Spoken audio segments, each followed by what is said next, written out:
తూడి మేఘారెడ్డి వనపర్తి నియోజకవర్గ MLA Congress party నుంచి ప్రాతినిధ్యం వహిస్తున్నారు. వనపర్తి నియోజకవర్గంలో గత ఎన్నికల్లో తూడి మేఘారెడ్డి కాంగ్రెస్ తరఫున పోటీ చేసి విజయం సాధించారు. బీఆర్ఎస్ నుంచి సింగిరెడ్డి నిరంజన్ రెడ్డి పోటీ చేశారు. నిరంజన్ రెడ్డి పైన విజయం సాధించారు తూడి మేఘారెడ్డి. గతంలో నిరంజన్ రెడ్డి బీఆర్ఎస్ ప్రభుత్వ హయాంలో మంత్రిగా పనిచేశారు. సో 2023 ఎన్నికల్లో తూడి మేఘారెడ్డికి వచ్చినటువంటి మెజారిటీ ఎంత అండ్ ఓట్ షేర్ ఎంత మనం చూద్దాం. వచ్చిన మెజారిటీ 25,320 ఓట్ల మెజారిటీ. ఓటింగ్ షేర్ ఎంత అంటే 50.26% ఓటింగ్ షేర్తో మేఘారెడ్డి విజయం సాధించారు. మరి ఇప్పుడు వనపర్తి నియోజకవర్గంలో తూడి మేఘారెడ్డికి జనాదరణ ఎంత ఉంది, ఆయన పనితీరు పైన అక్కడ నియోజకవర్గ ప్రజలు సంతృప్తిగా ఉన్నారా లేదా, జనం ఎటువంటి ఒపీనియన్తో ఉన్నారు, బిగ్ టీవీ సర్వేలో ఏం చెప్పారు? ఇక తూడి మేఘారెడ్డి అసెంబ్లీకి ఎన్ని రోజులు హాజరయ్యారు? తెలంగాణ అసెంబ్లీ సాగింది 55 రోజులైతే ఆయన 53 రోజులు హాజరయ్యారు. కేవలం 2 రోజులు మాత్రమే ఆయన యాబ్సెంట్ మనకు కనిపిస్తూ ఉంది. ఇక వనపర్తి నియోజకవర్గ ప్రజలు ఎటువంటి ప్లస్ పాయింట్స్ చెప్పారు తూడి మేఘారెడ్డికి సంబంధించి?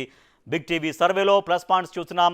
కాసిం నగర్ లిఫ్ట్ స్కీమ్కు శంకుస్థాపన ఇటీవల ముఖ్యమంత్రి రేవంత్ రెడ్డి చేశారు. సో కాసిం నగర్ ద్వారా చుట్టుపక్కల ఒక 6 గ్రామాలకి, తర్వాత ఒక 13 తండాలకి బెనిఫిట్ జరగబోతోంది. నీటిపారుదల వ్యవస్థ అనేది ఆ గ్రామాలకి, ఆ తండాలకి చేరబోతోంది. పెద్ద మందాడిలో 502 బెడ్స్ హాస్పిటల్ మంజూరు చేయడం, తర్వాత ఇంటిగ్రేటెడ్ స్కూల్ మంజూరు కావడం ప్లస్ పాయింట్గా కనిపిస్తూ ఉంది. నెక్స్ట్, వనపర్తిలో ఐటీ టవర్కు శంకుస్థాపన గతంలో జరిగినా కూడా దాని పనులు వేగంగా చేసే ప్రయత్నం సాగుతోంది.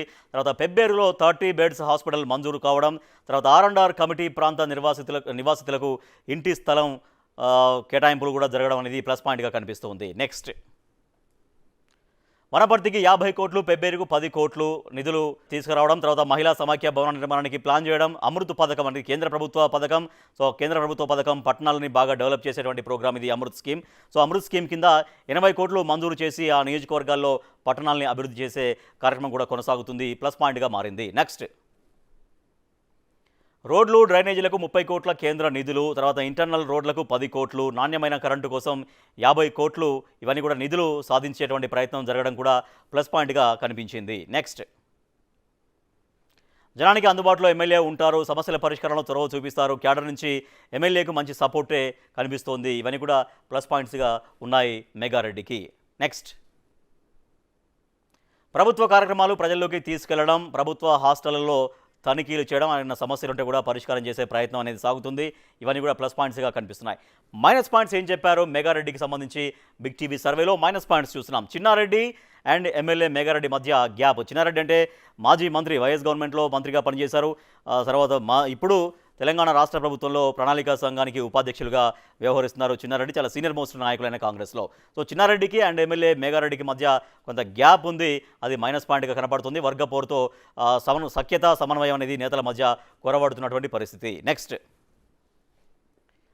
అనుచరులకే పెద్దపీట వేస్తున్నారనేటువంటి ఆరోపణలు ఎదుర్కొంటున్నారు. సంక్షేమ పథకాలు దగ్గర వారికే ఇస్తున్నారు. సో అందరికీ, కొంతమందికి సంక్షేమ పథకాలు రాని వాళ్ళని పెద్దగా వాళ్ళకు వచ్చే ప్రయత్నం చేయట్లేరు, దగ్గర వాళ్ళకే అవన్నీ కూడా ఇస్తున్నారు అన్న మైనస్ పాయింట్స్ అనేవి మనకు కనిపించాయి. సో మరి జనం ఏం కోరుకుంటున్నారు? తూడి మేఘారెడ్డి వనపర్తి నియోజకవర్గ ఎమ్మెల్యే దగ్గర నుంచి జనం కోరుకునేది ఏంటి? పాలిటెక్నిక్ కాలేజీకి రిపేర్లు చేయాల్సినటువంటి అవసరం ఉంది. జేఎన్‌టీయూ క్యాంపస్లో మౌలిక సదుపాయాలు కావాలి. రెసిడెన్షియల్ స్కూళ్లకు శాశ్వత భవనాలు కావాలి. అక్కడ చాలా చోట్ల అద్దె భవనాల్లో రెసిడెన్షియల్ స్కూల్, గురుకుల పాఠశాలలు నడుస్తున్నాయి. సో వాటికి సొంత భవనాలు కావాలి. ఆ రకంగా ఎమ్మెల్యే చొరవ చూపించాల్సినటువంటి అవసరం ఉంటుంది. నెక్స్ట్, మిషన్ భగీరథ నీటి పైప్ సమస్యలు తీర్చాలి. చాలా చోట్ల కొంచెం పైప్స్ లీకేజీ కావచ్చు, కొన్ని చోట్ల ఏమైనా సమస్యలు వస్తే పగిలిపోయేటువంటి ఉదంతాలు ఉన్నాయి కాబట్టి ఆ సమస్యలు తీర్చాలి. గ్రామీణ ప్రాంతాల్లో సీసీ రోడ్లు వేయాలి అని జనం కోరుకుంటున్నారు. నెక్స్ట్, వనపర్తి జిల్లాకు రావడానికి సరైన రోడ్లు కావాలి. సెగ్మెంట్ అంతటా కూడా డ్రైనేజ్ సమస్యలు చాలా వరకు ఉన్నాయి. ఆ డ్రైనేజ్ సమస్యలు తీర్చాలి. రోడ్లు కూడా బాగుండాలనేది అక్కడ జనం ఎక్కువగా కోరుకుంటున్నారు. ఇక ప్లస్ పాయింట్స్ ఏంటో చూసాం, మైనస్ పాయింట్స్ ఏంటో చూసాం, జనం ఏం కోరుకుంటారో కూడా మనం చూసాం. సో మరి బిగ్ టీవీ సర్వేలో తూడి మేఘారెడ్డి వనపర్తి ఎమ్మెల్యేకి సంబంధించి ఎటువంటి రిజల్ట్ వచ్చిందో చూద్దాం. రిజల్ట్ చూస్తున్నాం. స్కోర్ అనుకూలం 50%, వ్యతిరేకం 20%, తటస్థం 30%. అనుకూలం మనం ప్రామాణికంగా తీసుకుంటాం కాబట్టి 50% అనుకూలత అంటే బాగానే ఉంది ఈ సమయానికి.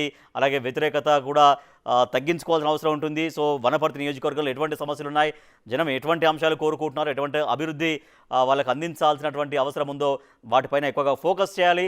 ప్రజలతో మరింతగా సంబంధాలు కొనసాగించాల్సినటువంటి అవసరం ఉంటుంది. హామీలు, వాగ్దానాలు ఏవైతే ఉన్నాయో అవన్నీ కూడా అమలు చేసి తద్వారా నియోజకవర్గాన్ని అన్ని రకాలుగా అభివృద్ధి చేయాల్సినటువంటి బాధ్యత ఎమ్మెల్యే పైన ఉంటుంది. ఎస్, తూడి మేఘారెడ్డి వనపర్తి ఎమ్మెల్యే గారు. ఇది మీ స్కోరు. బిగ్ టీవీ ఎక్స్క్లూజివ్గా చేసినటువంటి సర్వేలో మీ నియోజకవర్గ ప్రజలు చెప్పినటువంటి వివరాల ఆధారంగా బిగ్ టీవీ మీకు ఇస్తున్న స్కోర్ ఎంత అంటే 50%.